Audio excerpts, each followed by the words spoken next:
ما مناظره وشوه یو ځکي ما ته یو وابي کتاب کلاو کو ما ته وی رفع الیدین ولې نه کوئ په مانځه کې ما ورته ملګری کم رفع الیدین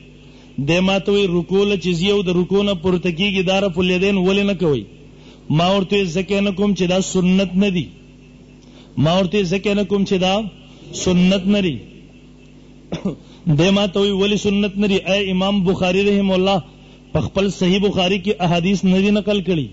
ما ورته امام بخاری احادیث نقل کړي دي خو پاغي کې د ثبوت دی صرف پاغي کې سنتیت نشته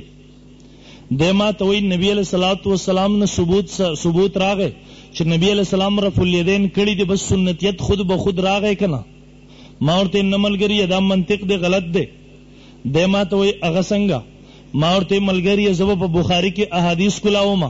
ثبوت به زه پیش کوم سنت ورته توایا ثبوت به حدیث او بخاری نه زه پیش کوم سنت ورته توایا دی ما ته وی وایا ما ورته امام بخاری حدیث نقل کړي کان یصلی پین علی نبی علیہ الصلوۃ والسلام پیزارو کې منځ کړه دے ما ورته سنت ورته وې کنه وې دے خاموش شو ما ورته ها ما عوام متوجه کړه ځانتا ما ورته مولوی صاحب مازیګر منځ تاسو په وړاندې وکړو مولوی صاحب او د دې وابیانو پیزار پخپو کنه و پخپو ما ته ویل نه نه و پخپو ما ورته د منځ کې سپرخ راغې ما ورته په دنیا کې تر اوسه پورې وابیانو یو اشتهار چاپ کړی دی چې څوک بغیر د پیزارو منځ کې د منځ خلاف سنت دی ولی بابا د بخاری حدیث کې راځي نبی علیہ السلام پیزارو کې منځ کړی دی او هو پټول بخاری کې زما چیلنج دی د رشید ګړی مسلمانانو یاد وساتئ یو بخاری د مټ نه ونیوه یو غیر مقلد د مټ نه ونیسا دی به ټول عمر د بخاری چغي وهي په دوه درې مسلو کې به بخاری چغي وهي الان کې په دغه دوه درې مسلو کې امام بخاری د وابیانو په مذهب باندې چاړه راکاږي امام بخاری د وابیانو په مذهب باندې هغه بخکندی کوي خو ها زما موضوع نه ده کې کله د بخاری موضوع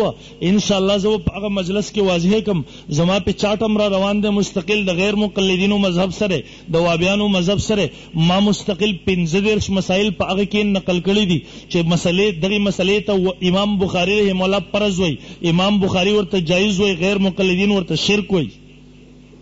دغه بخاری سره هغه اختلافات موجود دي خو عوام دوکه کول لپاره ما ورته مرګریا ستاسو خو عقیدم دغه ده چې حدیث په بخاری شریف کې راغی بس دغه په مقابله کې مونږ بل حدیث نه منو ما ورته زما چیلنج دی یو کتاب کلاو کا په پورا بخاری شریف کې ان شاء الله ما ته دا نشي خو چې نبی علیہ السلام بغیر پیزارونه نبی علیہ السلام بغیر پیزارونه منځ کله ما ورته زما چیلنج دی د عرب عجم وابیان ہوتا پورا وابیان د دنیا را جمع شي بخاری ستاسو اصول داو چې په بخاری کې یو حدیث راغی په مقابله کې مونږ د بل کتاب حدیث نه منو ما ورته حدیث ما پیش کو امام بخاری نے خلقی نبی علیہ السلام پیزارو کې منځ کړه دے پورا بخاری کې بغیر پیزارو نه منځ ما ته بخاری کې نشي خو دے ما ورته ملګریا دویم ما ورته ما حدیث کلاو کو کان یصلی وهو حامل امامه امام بخاری حدیث نقل کړي نبی علیہ الصلوۃ والسلام منځ کو خپلن وسی امامه په غیږ کې ور سره وا ما تاسو کو یو سپینګره عالم ور سره ناسو ما ورته شیخ سے په ایمان وایا شپېته او یا کله عمر ستاره په پوره عمر کې چرته نوسی په غیږ کې راغستره منځ دکړې ده د غوسه شو ما ته وی چې کله ضرورت حکم به کنه ما ورته حدیث کې ور ضرورت قید نشي راهو فقهاو لګولای ده یعنی تم زما سره د دې خبرې قائل شوي چې د فقهاو خواله نه تله د فقهاو دروازه دې نه ټکولې هغه وخت پورې ته په حدیث باندې عمل نشي کولای درم ما تپوسو کو ما ورته ملګری بخاری می کلاو کو ما بخاری شریف کلاو کو ما د بخاری شریف نه حدیث ولوستو بال قائما نبی علیہ السلام په ولاړه باندې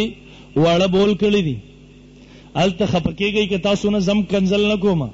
شاید چې زما خبره تاسو په بل طرف باندې محمول کړي خو نه زم غلط طرف ته زین ندی تلل پکار